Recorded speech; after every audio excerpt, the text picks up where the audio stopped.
और उसके बाद जो लड़ाई है वो पति पत्नी की लड़ाई है। और ये पति पत्नी की लड़ाई तुम्हारी नहीं है, ये तो मां पार्वती जी ने शिव जी से 2 बार मांगे थे। शंकर भगवान से पार्वती जी ने 2 बार काशी में मांगे थे।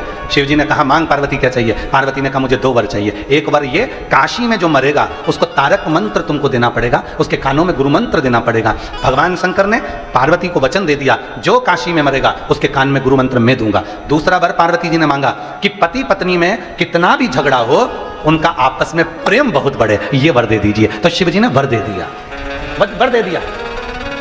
इसलिए पति पत्नी का थोड़ा बहुत झगड़ा होना जरूरी है।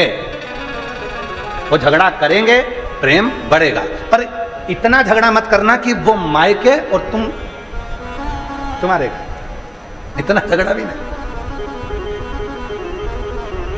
इतना झगड़ा भी नहीं होना चाहिए। और नहीं तो मालूम पड़े, वो एक किस्सा आता है ना, एक पति नोट जोड़ रहा था, एक पति बैठकर नोट जोड़ रहा था, तो उसका कोई नोट फट गया होगा तो वो जोड़ रहा था। इतने में पत्नी आई मायके से और पत्नी ने आकर कहा क्या कर रहे हो? पति बोला पैसे जोड़ रहा हूं। पत्नी खुश होकर बोली मुझे मालूम था, मेरा बर्थडे आ रहा है ना, उसके लिए जोड़ रहे हो?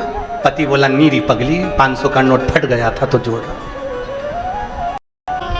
दुनिया की सबसे अच्छी लड़ाई है बहन भाई की लड़ाई, खूब जोरदार लड़ेंगे, झगड़ेंगे, रोएंगे, एक होएंगे, बाद में दोनों फिर झगड़ा करेंगे, फिर लड़ेंगे, फिर।